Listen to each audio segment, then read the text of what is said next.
너 같은 미혼모의 자식이 우리 딸과 결혼을 하겠다고? 애비도 없이 큰 놈이 어디서 감히? 어떻게 제가 사랑하는 사람한테 말을 그렇게 하실 수 있어요? 민정아 조용히 못해. 어디서 저 놈 편을 들고 있어? 우리 집 개보다도 못 사는 저런 집에 시집을 가겠다는 게 아빠는 얼마나 지옥적인 줄 알아? 지금 말 다 하셨어요? 저도 더 이상 듣고만 있진 않을 겁니다. 그럼 어쩔 건데? 누가 가난한 미혼모 밑에서 큰 거 아니랄까봐. 정말 수준이 딱 거기까지구나. 아빠, 제발 그만 좀 하라고. 여러분 안녕하세요. 오늘은 여자친구의 부모에게 개무시를 당한 아들을 보며 서러운 눈물을 흘릴 수밖에 없었던 김옥희 씨의 사연입니다. 이 이야기를 듣다 보면 재벌가로부터 김옥희 씨가 당한 치욕과 모멸에 치가 떨리실 텐데요. 마지막엔 그 모든 걸 뒤엎는 통쾌한 반전과 복수가 여러분을 기다리고 있으니 한번 끝까지 들어주세요. 사연 시작 전 눌러주시는 좋아요는 저에게 가장 큰 힘이 됩니다. 그럼 지금부터 오늘의 사연 시작하겠습니다. 저는 어린 시절을 고아원에서 보냈습니다. 늘 똑같은 하루가 반복됐어요. 항상 정해진 시간에 정해진 일을 해야 했습니다. 놀고 싶어도 그럴 수 없었고, 울고 싶어도 선생님 눈치를 봐야 했지요. 그래도 저에겐 한 달에 한 번, 그 지루하고 답답한 생활을 견딜 수 있는 이유가 있었습니다. 바로 엄마가 찾아오는 날이었거든요. 엄마는 다른 아이들의 부모님처럼 매주 오시는 분은 아니셨어요. 하지만 저는 한 달에 한 번이라도 엄마가 온다는 사실만으로도 세상을 다 가진 것만 같았습니다. 엄마가 오는 날 아침이면 저는 눈이 번쩍 뜨였습니다. 새벽부터 설레는 마음에 밥도 제대로 넘어가지 않았어요. 선생님께서 오키야, 오늘 엄마 만나는 날이네. 라는 말을 하시면 저도 모르게 얼굴이 환해졌습니다. 그 순간만큼은 제가 세상에서 제일 행복한 사람이 된 것만 같았어요. 엄마가 고아원 문을 열고 들어오면 저는 신발도 신지 않고 뛰쳐갔습니다. 엄마, 보고 싶었어요. 하며 목이 터져라 외쳤죠. 엄마가 사온 과자를 받아 들고서야 비로소 마음이 놓였습니다. 초콜릿이 들어있는 봉지라도 열리면 제 입가엔 미소가 떠나지 않았어요. 엄마랑 함께 앉아 과자를 나눠 먹으면서 저는 쉬지 않고 이야기를 했습니다. 고아원에서 있었던 일, 친구들과 다툰 이야기, 밤에 무서운 꿈을 꾼 이야기까지. 하고 싶은 이야기가 끝이 없었습니다. 조금도 입을 멈출 수 없었어요. 엄마랑 이야기할 수 있는 시간이 너무 소중했거든요. 그런데 그 소중한 시간이 끝날 때면 저는 늘 한없이 서러워졌습니다. 엄마가 오키야, 엄마 이제 가야 돼. 다음 달에 또 올 테니까 잘 지내고 있어야 돼. 라고 말씀하셔도 저는 끝까지 손을 놓지 않았어요. 엄마의 바지가랑이를 붙잡고 울며 매달렸습니다. 엄마, 조금만 더 있다 가면 안 돼요? 제발요. 엄마, 하지만 엄마는 저를 뒤로 한 채 떠나셨죠. 매번 다음에는 더 빨리 올게. 라는 약속을 남기셨지만 엄마가 떠난 뒤의 빈자리와 고아원으로 돌아오는 길은 언제나 너무 서러웠습니다. 친구들이 입양을 가거나 부모님의 품으로 돌아갈 때면 남아있는 저를 위로해주곤 했지만 그럴수록 제 마음은 더 텅 비어갔어요. 창문 너머에서 부모님의 손을 잡고 떠나는 친구들의 모습을 보면서 저는 억지로 미소를 지었습니다. 좋겠다. 이제 가족이랑 같이 살 수 있어서. 아무렇지 않은 척 하려 했었지만 속은 엉망이었어요. 그날 밤 저는 혼자 이불 속에서 울며 생각했습니다. 나한테도 그런 날이 올까? 나도 언젠가 엄마랑 같이 살 수 있을까? 그러던 어느 날이었어요. 평소와 다름없이 엄마가 찾아오시는 날을 기다리며 저는 아침부터 창밖만 바라보고 있었습니다. 그런데 그날 엄마가 올 시간이 됐는데도 저를 찾아오지 않았어요. 아이들이 오키야, 오늘 너희 엄마 안 오시나 봐. 어떡해? 라고 말해도 저는 믿지 않았습니다. 아니야. 엄마 꼭 올 거야. 나랑 약속했다고. 저 스스로를 다독이며 기다렸습니다. 그날 엄마는 밤이 다 되어서야 저를 찾아왔습니다. 문이 열리고 엄마가 들어오는 순간 저는 안도하며 달려갔어요. 하지만 그날 엄마의 얼굴은 유독 어두웠습니다. 엄마는 그날 저를 꼭 껴안으며 말했습니다. 오키야, 엄마가 다른 사람이랑 결혼을 하게 되었어. 저는 그 말의 뜻을 이해하지 못했어요. 엄마가 결혼을 하면 뭐가 달라져요? 저는 아무렇지 않게 대답했어요. 결혼하면 엄마랑 같이 살 수 있는 거예요? 엄마는 한동안 말을 잊지 못하시더니 저를 꼭 안고 눈물을 흘리셨어요. 오키야, 이제 엄마가 더는 너를 보러 올 수 없게 됐어. 미안해. 정말 미안해. 그 말을 듣는 순간 저는 모든 게 무너지는 것 같았습니다. 왜요? 엄마?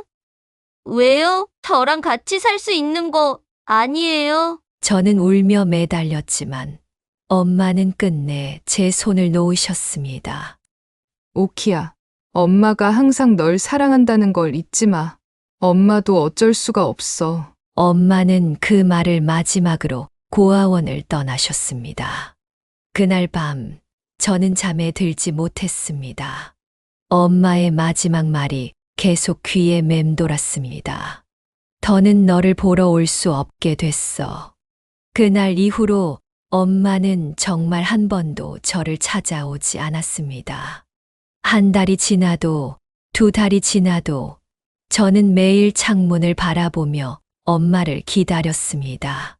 그러나 엄마의 모습을 두 번 다시 볼 수 없었습니다.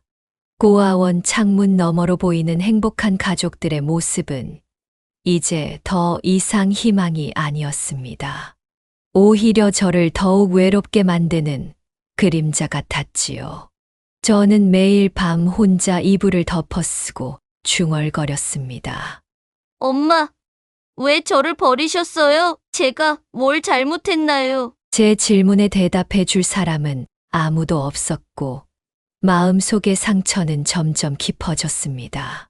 시간이 흘러 고등학교를 졸업하던 날, 저는 다른 아이들과는 다르게 떠들썩한 축하를 받지 못했습니다.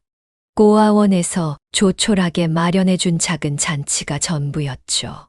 선생님께서 따뜻한 목소리로 말씀하셨어요. 오키야, 이제 내가 정말 세상에 나가는구나. 앞으로 힘들겠지만 잘 해내리라 믿는다. 힘들더라도 포기하지 말고 씩씩하게 잘 살아야 돼. 그 말에 고개를 끄덕였지만 속으론 두려움이 가득했습니다. 고아원이라는 울타리를 벗어나면 저는 정말 혼자가 되는 거니까요. 혼자 있을 방을 구하기 위해 지원받은 돈을 모조리 털어 넣었어요. 그 돈도 고아원 후원자분들이 도와주셨던 거지. 제 힘으로 번 건 아니었어요. 그렇게 겨우 얻은 방은 반지하였습니다. 문을 열고 들어가면 퀴퀴한 곰팡이 냄새가 코를 찔렀고 벽지 여기저기엔 얼룩이 남아 있었어요. 창문이라곤 좁은 환기창 하나뿐이라 햇빛이 제대로 들어오지도 않았습니다. 그래도 제겐 이곳이 유일한 보금자리였어요. 괜찮아. 여기서부터 시작하면 돼. 스스로를 위로하며 저는 방 한 구석에 놓인 낡은 매트리스 위에 몸을 뉘었습니다. 그 다음 날부터 일을 구하기 위해 뛰어다녔습니다. 하지만 고아라는 이유로 사람들은 저를 쉽게 받아들이지 않았습니다. 부모님은 무슨 일을 하세요? 아, 부모님이 없다고요.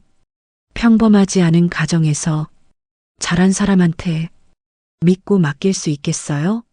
이런 말을 들을 때마다 심장이 철렁 내려앉았지만 웃으며 고개를 숙이는 것 외에는 아무것도 할 수 없었어요.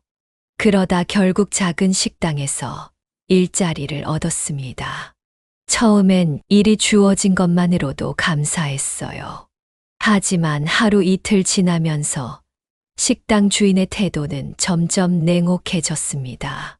식당 주인 아주머니는 저를 사람 취급도 하지 않았습니다.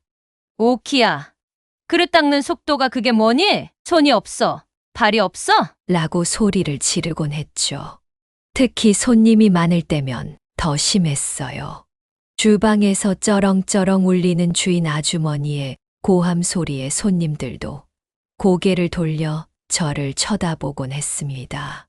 그 시선들이 얼마나 수치스러웠는지 모릅니다. 하지만 무엇보다 힘들었던 건 주인 아주머니의 딸과 비교당하는 일이었어요. 주인 아주머니의 딸은 대학생이었쇼. 딸이 식당에 놀러 올 때면 주인 아주머니의 표정은 완전히 달라졌어요. 우리 딸 공부하느라 힘들지? 엄마가 맛있는 거 해줄게. 딸에게는 천사 같은 목소리로 말하며 정성껏 음식을 차려주었습니다. 그런 모습을 보며 저는 마음이 쓰려왔습니다. 나도 엄마가 있었으면 나도 저렇게 따뜻한 말을 들을 수 있었을까? 고아원에서 자란 제가 애초에 바라지도 못할 일이었지요. 그렇게 하루하루를 버티며 지내던 어느 날이었습니다. 식당에 새로운 아르바이트생이 들어왔습니다. 키가 훤칠하고 밝은 미소를 가진 대학생이었어요. 처음 그를 봤을 때 저도 모르게 마음이 설렜습니다. 안녕하세요. 앞으로 여기서 일하게 됐습니다. 그 대학생이 고개를 숙이며 인사할 때 저는 잠깐 말을 잃었어요. 그런 제 모습이 부끄러워 고개를 숙인 채 겨우 안녕하세요. 라고 대답했습니다. 그 사람은 다른 사람들과 달랐습니다. 제게 다가와 먼저 말을 걸고 힘들어 보일 때면 다정하게 챙겨줬습니다. 오키 씨, 많이 힘들죠? 제가 좀 도와드릴게요. 그의 말 한마디 한마디는 제게 위로가 되었고 점점 그의 존재가 저에겐 큰 의지가 되었습니다. 어두운 제 삶 속에 한 줄기 빛이 들어온 것 같았어요. 우리는 점점 가까워졌습니다. 퇴근 후엔 가끔 식사를 함께하며 서로의 이야기를 나누었어요. 그는 꿈이 많고 따뜻한 사람이었어요. 그 사람과 함께 있는 시간이 늘어날수록 저는 제 인생도 조금씩 변할 수 있을 거라는 희망이 생겼습니다. 결국 우리는 사랑에 빠졌습니다. 하지만 행복은 오래 가지 않았습니다. 제가 그 사람의 아이를 가졌다는 사실을 알게 된 순간 모든 게 무너졌어요. 저는 용기를 내서 이 사실을 털어놓았습니다. 하지만 그 사람의 반응은 처음엔 놀란 듯 했지만 이내 차갑게 변했습니다. 오키 씨, 어떻게 해야 할지 모르겠어요. 목소리가 떨리고 있었습니다. 저는 손을 붙잡으며 말했어요. 괜찮아요. 우리 함께 방법을 찾아보면 돼요. 하지만 돌아온 대답은 차갑기만 했습니다. 우리 집에서는 절대 이 사실을 받아들이지 않을 거예요. 저는 오키 씨가 아무렇지 않지만 저희 부모님은 다르실 거예요. 분명 고아원 출신에 부모도 없다며 반대하실 게 뻔하다고요. 점점 말끝을 흐리더니 고개를 저었습니다.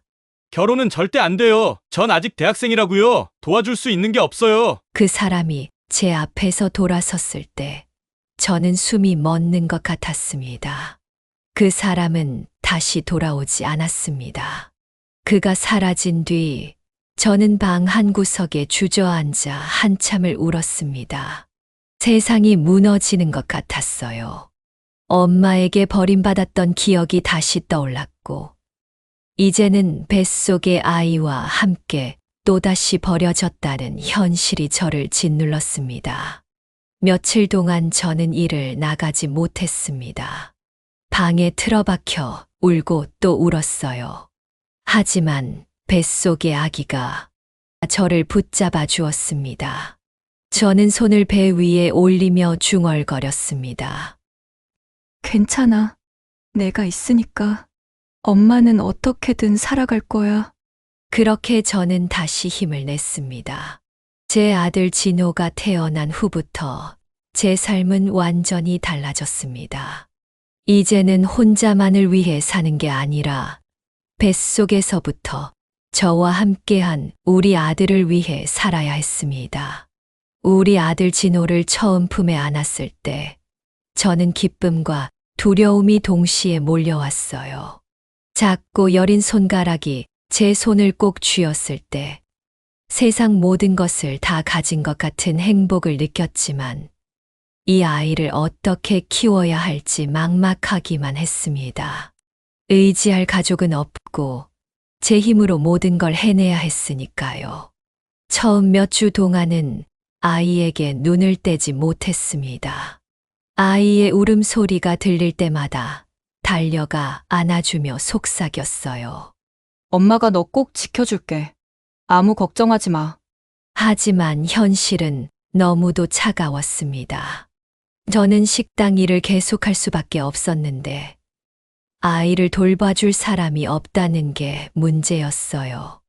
요즘처럼 복지 시설이 잘 되어 있는 시대도 아니었고 아이를 맡길 곳이 없다는 사실이 제 발목을 잡았습니다. 처음 몇 달 동안 저는 아무것도 할 수 없었습니다.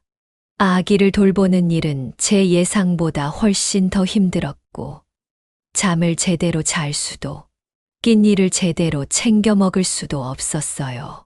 아기가 울기 시작하면 손을 놓고 달래야 했고 기저귀를 갈고 젖병을 소독하는 일만으로도 하루가 다 지나가 버렸습니다. 그동안 저는 힘들게 모아둔 돈으로 겨우 생계를 이어갔습니다. 모아둔 돈이라 해봐야 많지 않았지만 그나마 이 돈이 없었다면 저와 아기는 아예 길바닥에 나앉을 뻔했어요. 엄마가 너를 위해 뭐든지 할게. 매일 밤 아기를 품에 안고 스스로 다짐했지만 점점 바닥이 드러나는 통장 잔고를 볼 때마다 숨이 막히는 것 같았습니다. 몇 달이 지나고 가지고 있던 돈은 다 떨어졌고 방세도 밀리기 시작했어요. 하지만 그 순간에도 뱃속에서부터 함께해 온 이 작은 생명을 보며 제가 포기할 수는 없다는 걸 깨달았습니다. 저는 결국 결심했습니다. 엄마가 어떻게든 일을 다시 해야겠어. 이대로 있다간 우리 둘 다 굶어 죽고 말 거야. 아기를 업고 일을 나가는 건 쉽지 않은 결정이었습니다. 하지만 제겐 다른 선택지가 없었어요. 일자리를 알아보며 아기를 데리고 갈 수 있는 곳을 찾아다녔습니다. 하지만 그때마다 차갑게 거절당했습니다.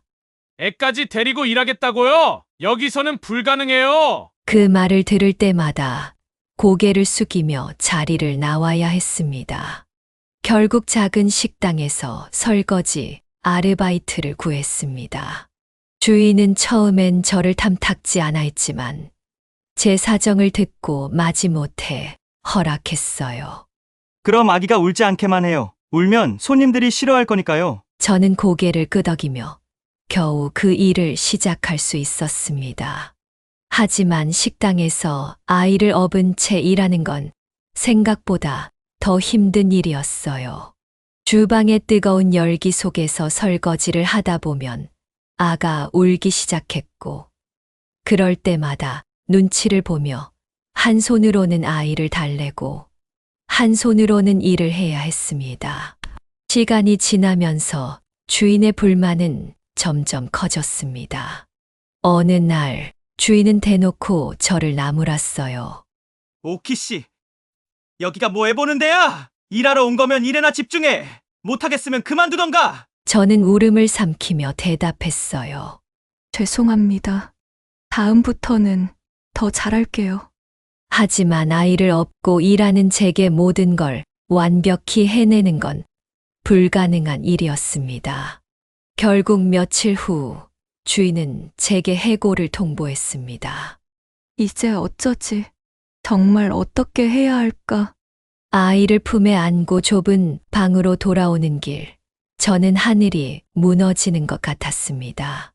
생활비는 바닥났고 먹을 것도 얼마 남지 않았습니다. 내가 잘못한 걸까? 애를 업고 나간 게 너무 무리였던 걸까? 제 자신을 탓하며 한참을 울었습니다. 결국 저는 아이를 고아원에 맡기기로 했습니다. 아이를 데리고 고아원 문 앞에 섰을 때 제 발걸음은 쉽게 떨어지지 않았습니다.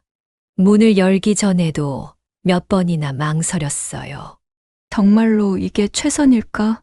나도 고아원에서 자랐는데 그 외로움과 슬픔을 이 아이에게 겪게 해도 되는 걸까? 하지만 그때의 저로선 다른 선택지가 없었습니다. 우리 아들 진호를 고아원 선생님께 맡기고 돌아서는 순간 저는 한 번 더 멈춰 섰습니다. 진호가 울며 제 손을 붙잡고 엄마!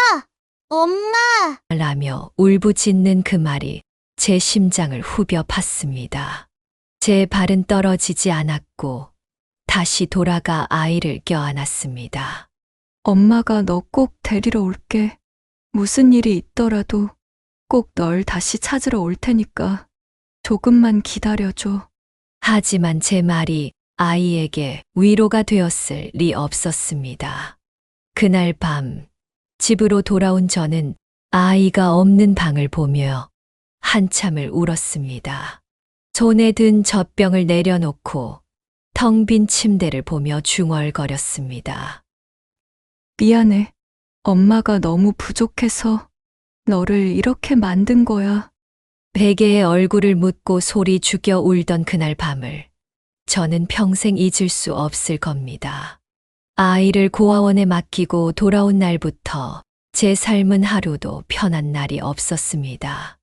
방 안에 혼자 있을 때마다 아이의 목소리가 들리는 것 같았어요. 그 작은 손이 제 옷자락을 붙들던 그 느낌이 생생했지요. 밥을 먹으려고 해도 아가 생각나고 잠을 자려고 눈을 감으면 아이 얼굴이 떠올랐습니다. 저는 스스로를 끊임없이 자책했어요. 내가 엄마라고 부를 자격이 있어? 내가 엄마라면서 왜 그 애를 고아원에 두고 왔어? 똑같은 아픔을 자식들한테도 물려줄 생각이야? 이런 생각들이 머릿속을 떠나지 않았습니다. 아이를 다시 데려올 때까지 저는 죽기 살기로 일했습니다. 낮에는 청소 일을 하고 밤에는 식당에서 설거지를 했습니다. 새벽엔 전단지를 돌리며 하루를 마무리했어요. 하루 4시간도 제대로 못 자는 날이 이어졌습니다.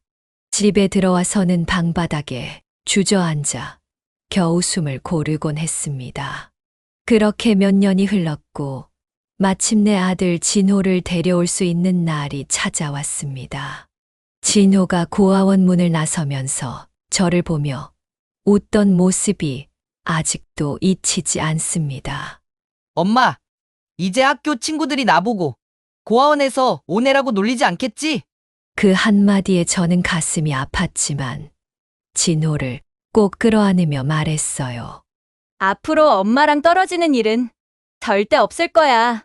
엄마가 정말 다른 부모들보다 몇 배 더 많은 사랑을 줄게. 집으로 돌아온 날, 저는 진호와 함께 집안을 둘러보며 말했어요. 여기가 앞으로 엄마랑 같이 살 집이야. 진호는 작은 방을 둘러보며 웃었고, 저는 그 모습을 보며 눈물을 흘렸습니다. 더 이상은 우리 아들이 외롭지 않게 하겠다고, 아들을 위해서라면 뭐든지 하겠다고 다짐했지요. 여자 혼자 아들을 키우는 건 절대 쉽지 않았습니다. 먹이고, 입히고, 학교에 보내는 것까지 모든 게 돈이었으니까요. 그런데도 진호는 불평 한마디 하지 않고 열심히 공부했습니다. 제대로 된 과외 한 번 붙여주지 못했지만 진호는 누구보다도 성실했어요.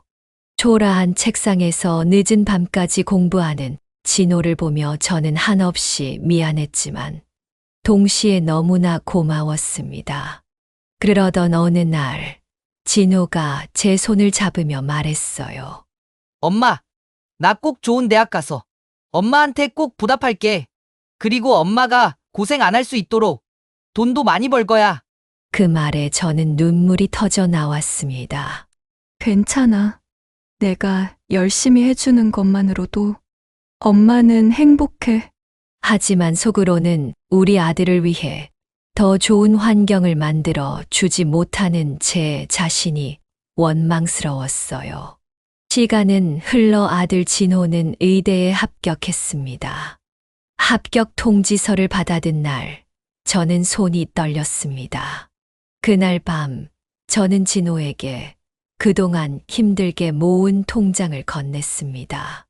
진호야, 너가 어렸을 때부터 엄마가 너를 위해 모은 돈이야. 부족하지만 등록금이랑 학비로 썼으면 좋겠어. 진호는 그 통장을 보며 한참을 울었습니다. 우리는 서로를 꼭 끌어안고 늦은 밤까지 울고 또 울었어요. 엄마, 내가 꼭 잘 돼서 엄마 행복하게 해줄게. 진호의 말에 저는 고개를 끄덕였지만 속으로는 이렇게 말하고 있었습니다. 내가 행복하면 엄마는 그걸로 충분해. 그렇게 진호와 저는 더 나은 미래를 꿈꾸며 새로운 시작을 다짐했습니다. 진호가 의대에 들어간 후 여전히 매일같이 고된 노동에 시달리며 하루를 보냈지만 이제는 그 모든 것이 헛되지 않다는 확신이 있었어요. 아들이 의사가 되어 행복한 삶을 살게 된다면 저는 그걸로 충분했습니다. 아들은 대학교에 들어가서 과외를 시작했어요. 한 번은 집에 와서 웃으며 얘기하더군요. 엄마, 나 과외를 맡은 애가 정말 똑똑해요. 공부도 열심히 하고 성격도 참 좋아요. 그 말을 들으며 저는 아들이 자랑스럽기도 했고 누군가와 소통하며 잘 지내고 있다는 게 안심이 되었습니다. 몇 달 후 아들이 과외를 맡았던 학생이 대학에 입학했고 그 학생이 바로 민정이었습니다. 처음엔 그저 아들이 과외를 해줬던 학생이었지만 시간이 지나면서 진호와 민정이는 연인이 되었습니다. 민정이는 참 밝고 따뜻한 아이였어요. 처음 민정이를 만났을 때 저는 민정이의 웃는 얼굴이 너무나 순수해 보여서 마음이 놓였습니다. 안녕하세요, 어머니. 진호 오빠가 항상 어머니 얘기 많이 했어요. 민정이는 예의 바르고 배려심이 깊었어요. 처음엔 민정이의 부모님도 아들을 좋아해 주시는 것 같았어요. 민정이가 엄마, 아빠, 진호 오빠 정말 좋은 사람이에요. 과외 해줬을 때도 보셨겠지만 정말 성실하고 다정해요. 라고 말할 때 그들 역시 환하게 웃으며 고개를 끄덕였다고 했습니다. 하지만 그 평화는 오래 가지 않았습니다.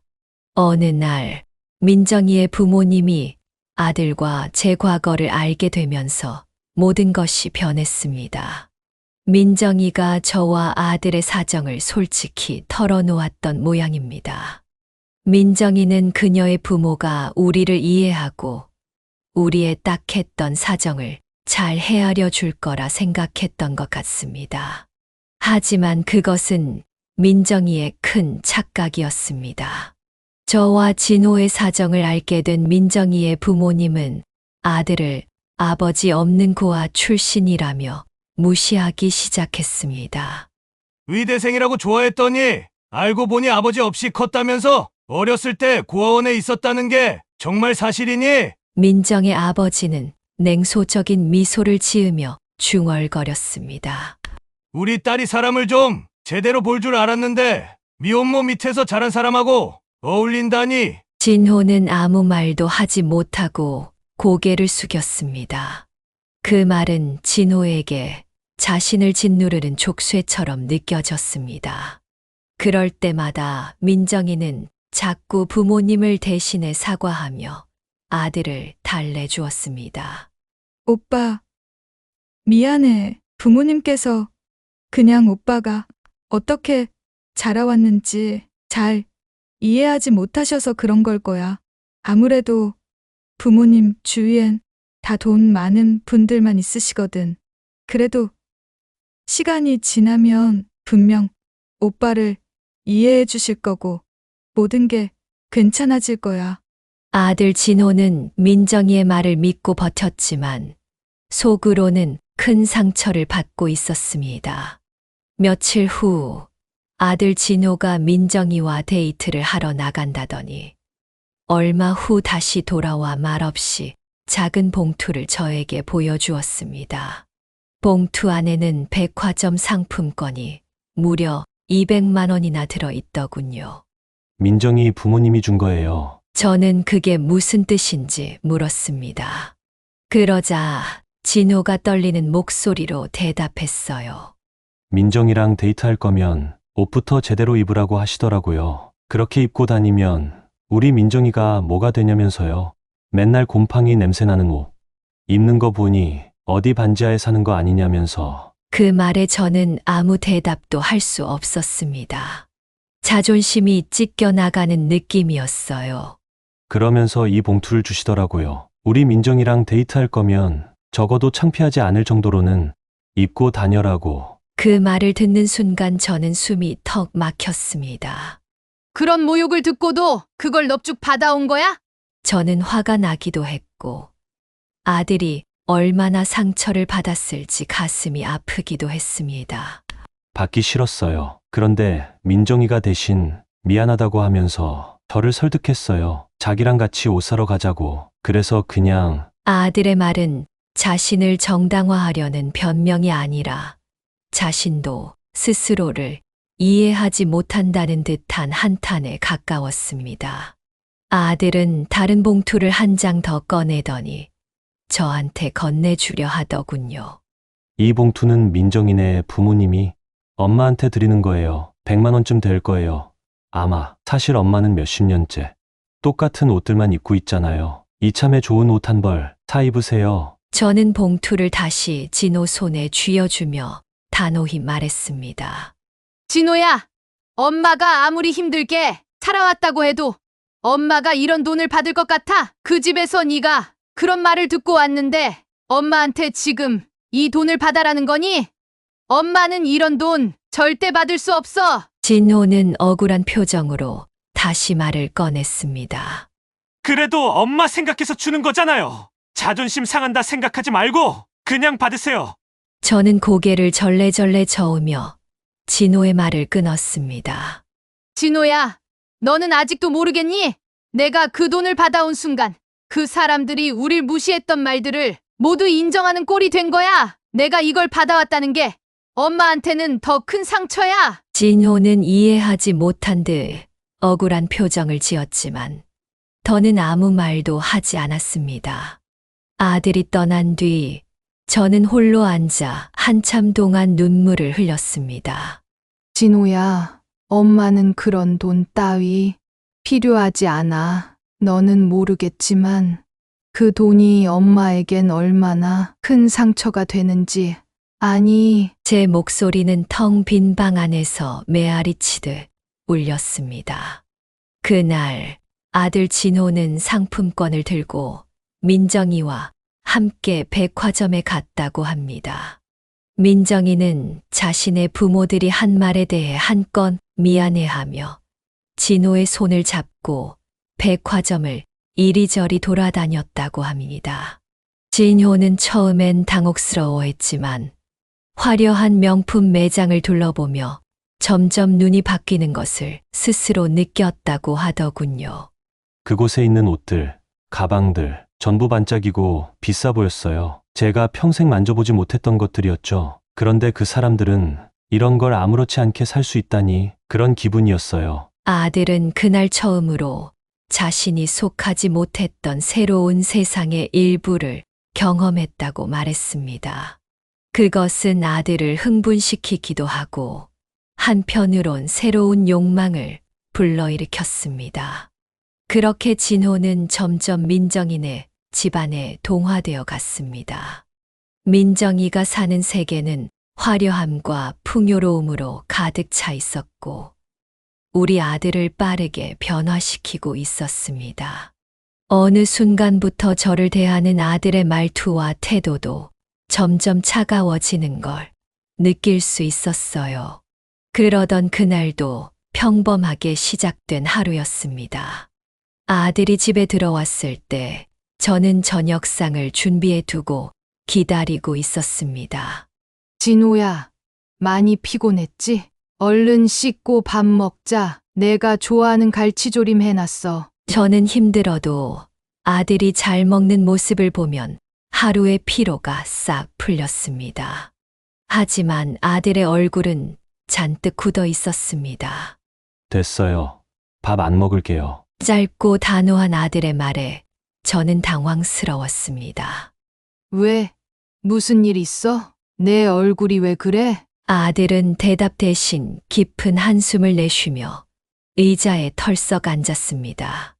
그러더니 갑자기 큰 소리로 말하기 시작했습니다. 엄마, 왜 나를 이런 집안에 낳았어요? 순간 저는 그 말이 무슨 뜻인지 이해하지 못했습니다. 뭐? 그게 무슨 뜻이니? 제가 묻자 아들은 목소리를 높였습니다. 왜 나를 이런 집안에서 태어나게 했냐고요? 왜 아빠도 없고 엄마 혼자뿐인 집에서 나를 낳아서 이렇게 나를 힘들게 만드냐고요? 그 말이 가슴에 비수처럼 날아와 꽂혔습니다. 진호야, 너 지금 무슨 말을 하는 거야? 엄마가 널 얼마나 사랑하는데 어떻게 엄마한테 그런 소리를 하는 거니? 사랑이라고요? 진호는 저를 비웃듯 냉소적인 미소를 지었습니다. 사랑해서 낳았다고요? 이렇게 힘들 줄 알면서 왜 나를 낳아서 이 가난에 끌어들였냐고요? 아빠도 없는 가난하고 초라한 집에서 왜 나를 낳았냐고요?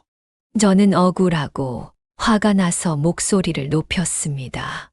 진호야, 엄마가 널 위해 얼마나 고생했는지 알기나 해. 몇십 년째 같은 옷들만 입고 맛있는 음식 한 번 안 사 먹으면서 너한테만큼은 모든 걸 해주려고 했어. 하지만 진호는 듣는 둥 마는 둥 냉정하게 말했습니다.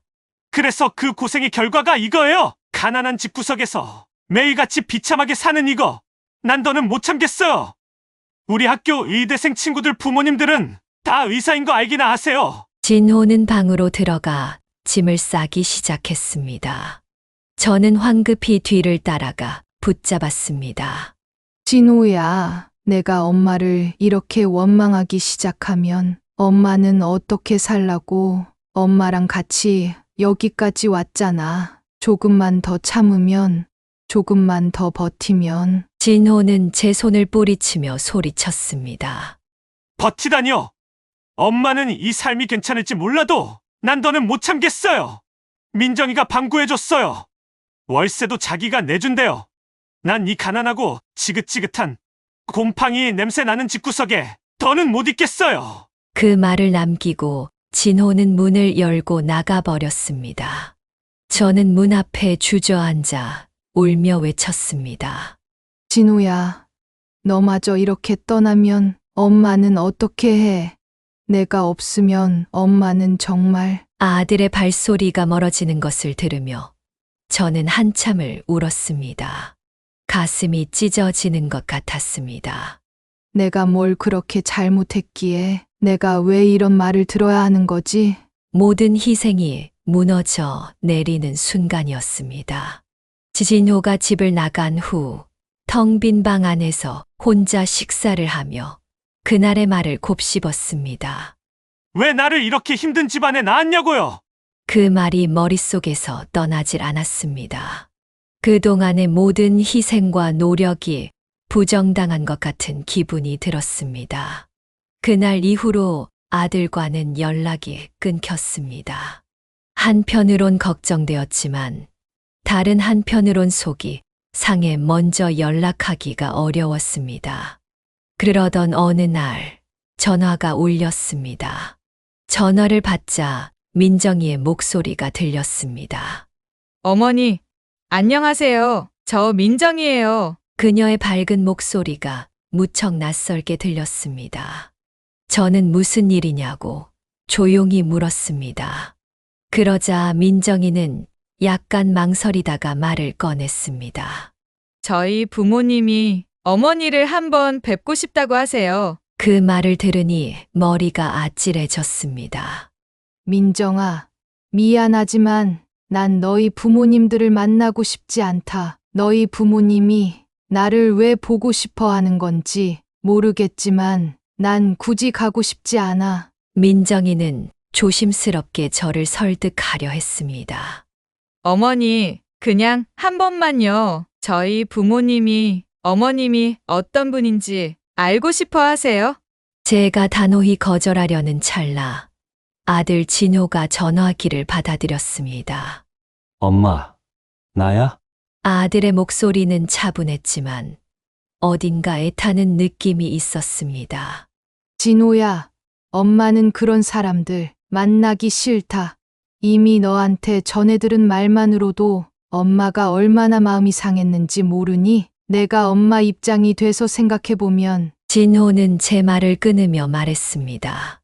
엄마, 제발 딱 한 번만요. 2번 부탁 안 할게요. 눈 감고 한 번만 가주세요. 엄마가 어떤 사람인지 한 번 만나 뵙고 싶다고 하시잖아요. 이번 딱 한 번만 부탁해요. 저는 우리 아들과 저한테 큰 상처와 모욕을 준 민정인의 부모님을 정말 마주하고 싶지 않았습니다.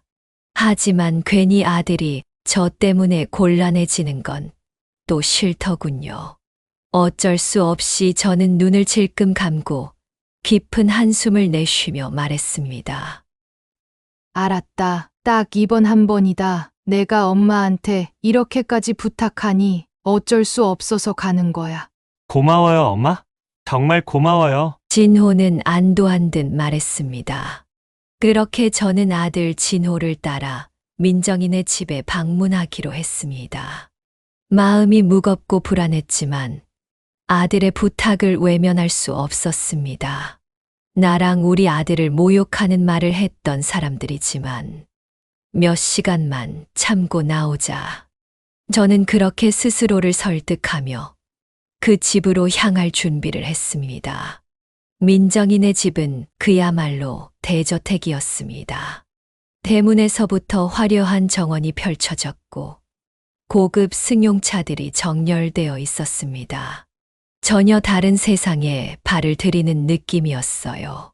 숨이 막힐 정도로 낯설고 가슴 한쪽이 더 초라해지는 기분이 들었습니다. 대문 앞에서 배를 누르자 고급스러운 옷을 입은 관리인이 나와 저를 거실로 안내했습니다.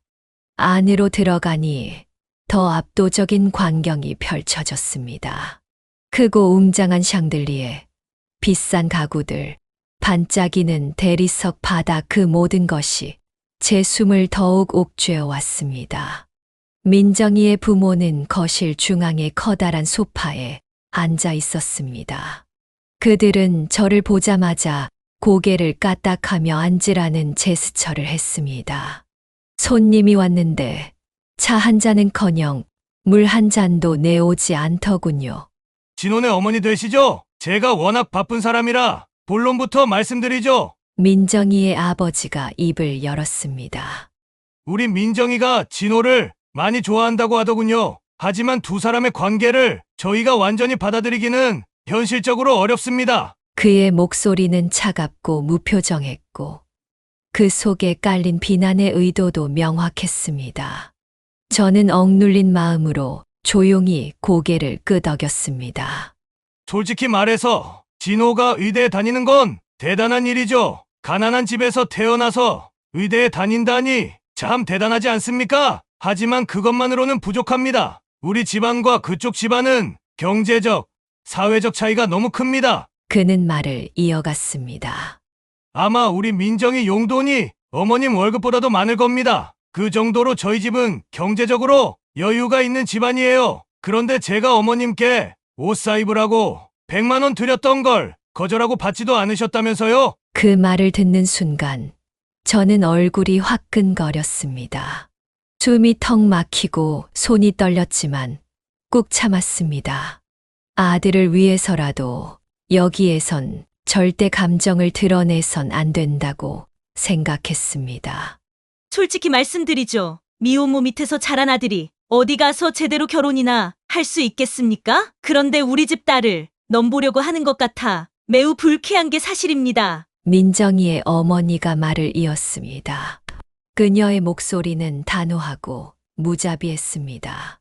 그런데도 우리 딸이 진호를 너무 좋다고 하니 저희가 억지로 눈 감아주고 있는 거예요. 하지만 어머니께서도 저희한테 진짜 잘하셔야죠. 혹시 우리 재산을 노리고 접근한 건 아닌지 의심스러운 것도 사실입니다. 그 말은 칼날처럼 날아와 제 가슴을 깊이 베었습니다. 저는 입술을 꽉 깨물었습니다. 목구멍까지 올라오는 말을 억지로 삼켰습니다. 지금은 아들을 위해 참아야 해. 여기서 화를 내버리면 진호가 더 힘들어질 거야. 제 마음은 그렇게 스스로를 설득했지만 내내 참는 것이 쉽지 않았습니다. 진호가 의대를 졸업하고 잘 되더라도 지금의 경제적 차이는 변하지 않습니다. 혹시 저희한테 병원을 차려달라 그런 말 하실 건 아니죠? 몇 시간이 흐르도록 그들의 설교는 계속되었습니다. 끊임없이 아들을 비난하고 저를 무시하는 말들이 쏟아졌습니다. 저희가 매달 백화점 상품권 좀 보내드릴 테니 자존심 그만 부리고 옷 좀 사 입으세요. 그럴 일은 없겠지만 만약 우리 민정이랑 진호가 결혼이나 해봐요. 우리 민정이네 시모 될 분이 옷을 그렇게 입고 다녀서야 되겠어요? 저는 소란이 생기게 되면 우리 아들이 곤란을 겪게 될까봐 분노를 꾹꾹 눌러 담으며 고개를 숙이고 있었습니다. 그러던 중 배에서 꼬르륵 소리가 났습니다. 몇 시간 동안 아무것도 먹지 못한 상태에서 긴장감 속에 앉아 있던 탓이었어요. 그 소리를 들은 민정의 어머니가 냉소적인 미소를 지으며 말했습니다. 밥도 안 드시고 오셨나 보네요. 정말 안타깝네요. 그녀의 말투엔 비아냥거림이 섞여 있었습니다. 그 순간 참아왔던 모든 감정이 폭발했습니다. 도저히 참을 수가 없었어요. 저는 고개를 들어 그들을 바라보며 말했습니다. 이게 손님 대접입니까? 저희 집에서도 손님 오시면 물 한 잔, 커피 한 잔은 내옵니다. 그런데 당신네 집안에서는 손님을 이렇게 차갑게 대합니까? 저기 당신네 개한테는 조금 전에 사료 챙겨주시지 않았어요? 그런데 당신 집에 찾아온 손님한테는 물 한 잔도 안 내놓는 거요. 민정의 아버지는 비웃으며 대답했습니다. 가난해서 밥도 제대로 못 먹고 다니나 봐요. 우리 집 개보다도 못 먹고 다니는 건 아니죠? 하긴 우리 집 개가 먹는 사료가 당신네들 한 끼 가격보다 비쌀 거예요. 우리 집 개가 입고 있는 옷이 당신이 입고 있는 옷보다 몇 배나 비싸다고요. 주제를 좀 아세요, 주제를. 그들의 말을 들으며 제 아내 마지막 자존심마저 처참히 무너져 내렸습니다. 민정의 부모가 던지는 차가운 말들은 칼날처럼 제 가슴을 파고들었습니다. 심장이 멎는 것 같았고 숨이 막혔습니다. 그러던 중 아들 진호가 갑자기 자리에서 벌떡 일어났습니다. 그만 좀 하세요. 진호의 목소리가 거실을 울렸습니다. 그 순간 거실의 공기가 멎은 듯 고요해졌습니다. 모두가 놀라 진호의 얼굴을 쳐다봤습니다. 민정의 부모는 당황한 듯 잠시 말을 멈췄지만 곧 비웃음을 지으며 조용히 말했습니다. 가난한 집 출신답게 결국 소리밖에 지를 줄 모르나 보네. 정말 수준이 딱 거기까지군. 그들의 말에 민정이는 얼굴이 하얗게 질려 어쩔 줄 몰라 했습니다. 오빠, 그러지 말고 진정해. 우리 부모님이 뭔가 오해가 있으신 모양이야. 민정이는 다급하게 진호를 말리려 했지만 진호는 그녀의 말을 듣지 않았습니다. 민정의 어머니는 자리에서 다리를 꼬며 비아냥댔습니다. 어머, 역시 미혼모 밑에서 자라면 이런 수준이 되는 건가요? 조금만 자극해도 이렇게 감정적으로 폭발하는 걸 보면 참. 진호의 얼굴은 점점 더 붉어졌습니다. 아들의 두 손이 부르르 떨리고 있는 게 보였습니다. 그때 민정의 아버지가 냉소적인 웃음을 지으며 한마디를 더 던졌습니다. 누가 애비 없이 자란 놈 아니랄까봐. 그 말을 들은 순간 저는 더 이상 참을 수 없었습니다. 울음이 터져 나왔습니다. 왜 이렇게까지 아시는 거예요? 제가 뭘 잘못했나요? 제 아들이 제가 무슨 큰 죄를 지었나요? 그러나 그들은 제 울음소리에도 미동조차 없었습니다. 바로 그때 진호가 바닥에 있던 개밥 그릇을 들어 올렸습니다. 거실의 모든 시선이 아들의 손으로 쏠렸습니다. 그들의 비아냥거리는 말과 태도의 분노가 폭발한 진호는 사료가 담긴 개밥 그릇을 민정의 부모 앞으로 세차게 내던졌습니다. 그릇이 날아가며 들린 소리와 충격에 모두가 얼어붙었습니다. 민정의 부모는 경악한 얼굴로 진호를 쳐다봤습니다. 이게 지금 뭐 하는 짓이야? 민정의 아버지가 고함을 질렀지만 진호는 물러서지 않았습니다. 그만 좀 하세요. 아들의 목소리는 떨렸지만 강했습니다. 어떻게 자식 앞에서 부모를 욕보이는 말을 그렇게 아무렇지 않게 하실 수 있어요? 당신들이 아무리 돈이 많아도 우리 엄마를 모욕할 권리는 없어요. 민정이는 당황해 고개를 푹 숙였고 저는 아들의 팔을 붙잡으려 했습니다. 진호야, 그만해. 우리 그냥 가자. 진호는 단호하게 제 손을 붙잡으며 말했습니다. 엄마, 여기서 나가요. 더는 이런 모욕을 참을 이유가 없어요. 정말 해도 너무하네요. 우리가 대문 밖으로 나서는 순간 차가운 바람이 얼굴을 스쳤습니다. 하지만 그 순간만큼은 모든 것이 후련했습니다. 대문을 닫으며 저는 눈물을 멈출 수 없었습니다. 진호야, 내가 엄마를 이렇게 지켜줬으니 엄마는 그걸로 충분하다. 아들은 조용히 제 어깨를 감싸 안으며 말했습니다. 엄마, 그동안 제가 너무 어리석었어요. 태어나서 처음으로 잘 사는 부잣집 모습을 보니 제가 잠시 넋이 나가 있었나 봐요. 정말 미안해요. 그날 밤 우리는 서로를 꼭 끌어안고 한참을 울었습니다. 그 눈물 속에는 쌓이고 쌓인 치욕과 서름이 섞여 있었습니다.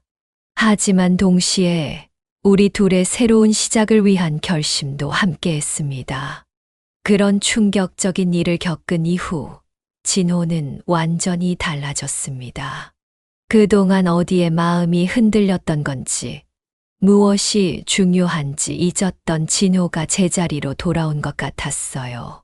아침 일찍 학교로 나가고 밤늦게 병원 실습을 마치고 들어오는 아들의 얼굴은 늘 피곤해 보였지만 그 눈빛만큼은 결연해 보였습니다. 엄마, 나 이젠 흔들리지 않을 거예요. 나한테 중요한 게 뭔지 이제 알았어요. 그 말에 저는 마음 한구석이 아팠습니다. 우리 아들이 이렇게 단단해지기까지 얼마나 많은 상처를 견뎌야 했는지 알고 있었거든요. 그저 고개를 끄덕이며 말했어요. 그래, 진호아, 엄마는 내가 선택한 길을 믿어. 내가 잘 해낼 거라는 걸 엄마는 누구보다 잘 알아. 그렇게 아들은 다시 자신의 꿈을 향해 달려갔습니다. 학업과 실습이 반복되는 날들이 이어졌어요. 아들이 한창 전문의 시험을 준비하던 시기에는 그야말로 밤낮이 없었습니다. 새벽까지 책상 앞에 앉아 공부하던 아들의 뒷모습을 보면서 저는 항상 걱정이 앞섰습니다. 진호아, 너무 무리하면 안 된다. 몸도 챙기면서 해야지. 그러면 아들은 돌아보지도 않고 말했어요. 엄마, 조금만 참으면 돼요. 이번만 넘기면 다 괜찮아질 거예요. 저는 그런 아들을 위해 매일 새벽 도시락을 쌌습니다. 잠이 부족해 눈이 뻑뻑한 날에도, 피곤해 몸이 축 처지는 날에도 손수 음식을 준비했어요. 이거라도 먹어야 힘이 나지. 작은 반찬통에 담긴 음식을 보며 아들이 잠시라도 미소 지어 주길 바랐습니다. 그 와중에도 저는 식당 일을 놓을 수 없었습니다. 허리도 아프고 손목은 늘 부었지만 일을 멈출 수 없었어요. 내가 지금 더 열심히 해야 진호한테 조금이라도 도움을 줄 수 있어. 매일 그렇게 제 자신을 다독이며 나갔습니다. 손님들 틈에서 설거지통을 비우고 퇴근길에 전단지를 돌리며 하루하루를 버텼습니다. 그리고 마침내 그날이 왔습니다. 진호가 전문의 시험에 합격한 날, 자격증을 제게 내밀며 말했습니다. 엄마, 해냈어요. 이제 엄마 고생 안 하셔도 돼요. 그 순간 저는 울지 않을 수 없었습니다. 자격증을 든 아들의 손을 붙잡고 꼭 안으며 흐느꼈어요. 진호아, 내가 해냈구나. 정말 잘했다. 엄마는 내가 항상 자랑스러워. 그날 밤 우리는 오랜만에 외식을 하며 기쁘게 웃었습니다. 그동안 쌓였던 모든 고통과 걱정이 눈 녹듯 사라지는 것 같았어요. 이제 진호가 자신의 길을 당당히 걸어갈 수 있다는 사실만으로 제 마음은 벅차올랐습니다. 엄마, 제가 여기까지 올 수 있었던 건 다 엄마 덕분이에요. 진심으로 감사드려요. 아들의 그 말이 제게는 세상 어떤 위로보다도 따뜻했습니다. 그래, 진호아, 엄마는 내가 있어. 정말 행복하다. 그 순간 우리는 서로를 보며 미소 지었고 웃음 가득한 하루를 보내고 있었습니다. 그런 아들이 어느 날 저를 깜짝 놀라게 했습니다. 새로운 사람을 만났다며 소개를 하고 싶다고 하더군요. 저는 처음엔 조심스러웠습니다. 진호야, 내가 어떤 사람을 만나든 엄마는 믿고 응원해. 하지만 서두르지 말고 천천히 알아가야 해. 며칠 후 진호는 정말 밝고 따뜻한 여성을 데리고 왔습니다. 화려함 대신 진솔함과 따뜻함이 느껴지는 사람이었어요. 그녀는 제게 인사하며 웃었습니다. 어머니, 진호 씨가 저한테 어머니 이야기를 정말 많이 했어요. 만나 뵙게 되어 정말 반갑습니다. 그녀와의 만남은 제 마음을 한결 편안하게 해주었습니다. 그녀의 말과 행동에서 진심이 느껴졌고, 무엇보다 제 아들이 그녀와 함께 있을 때 행복해 보였기 때문입니다. 시간이 흘러 두 사람은 결혼을 준비하게 되었습니다. 결혼식 날 웨딩드레스를 입은 그녀와 그 옆에 선 아들의 모습을 보며 저는 눈물이 터질 듯 했습니다. 진호가 다가와 제 손을 꼭 잡으며 말했습니다. 엄마, 제가 여기까지 올 수 있었던 건 다 엄마 덕분이에요. 정말 감사해요. 얼마 후 제게는 새로운 가족이 생겼습니다. 손녀가 태어난 것입니다. 아들과 며느리는 아이의 이름을 행복이라고 지었습니다. 우리 가족에게 새로운 행복을 가져다 줄 어머니 손녀예요. 그 말에 저는 눈물이 났습니다. 희망이를 품에 안고 저는 속으로 다짐했습니다. 이 아이는 내가 지켜줄 거야. 이 아이에게는 오직 사랑과 행복만 줄 거야. 그 순간 저는 제 지난 모든 고통과 아픔이 이제는 추억이 되었음을 느꼈습니다.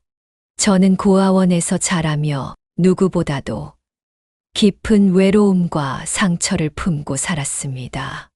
어린 나이에 부모의 품이 아닌 낯선 벽과 차가운 바닥 속에서 울며 잠든 날이 많았어요. 그리고 가난 때문에 아들을 고아원에 맡길 수밖에 없었던 그날은 제 인생에서 가장 쓰라린 날이었습니다. 내 아이의 울음소리를 뒤로 하고 돌아설 때 제 심장은 산산조각 났어요. 하지만 그런 외로움과 고통을 우리 손녀 행복이에게는 물려주지 않아서 얼마나 기쁜지 몰라요. 행복이가 웃는 모습을 볼 때마다 얼마나 감사한지 모릅니다. 내 희생이, 내 모든 고난이 이 순간을 위해 있었음을 이제야 알 것 같아요. 혹시 이 사연을 듣고 계신 여러분들 중에 힘든 시간을 겪고 계신 분이 있으신가요? 정말 끝이 보이지 않는 캄캄한 어둠 속에 계신 분들이 있으세요? 그렇다면 부디 제 이야기를 기억해 주세요. 절대 포기하지 마세요. 우리 삶은 결국 조금씩 나아지고 행복은 어느 순간 반드시 찾아올 테니깐요. 감사합니다. 지금까지 김옥희 씨의 사연을 들어주셔서 감사합니다. 한 평생 고생만 하다 드디어 인생의 행복을 찾은 김옥희 씨에게 따뜻한 응원의 한마디 남겨주실 수 있으실까요? 아니면 이 사연을 읽은 여러분들의 생각과 의견 어떤 것이라도 좋습니다. 그리고 아직 구독과 좋아요 안 누르신 분들이 있으시다면 꼭 한번 눌러주시길 부탁드리며 저는 다음 영상으로 여러분을 찾아뵙겠습니다. 추운 겨울철 감기 유의하시고요. 시청해 주셔서 감사합니다.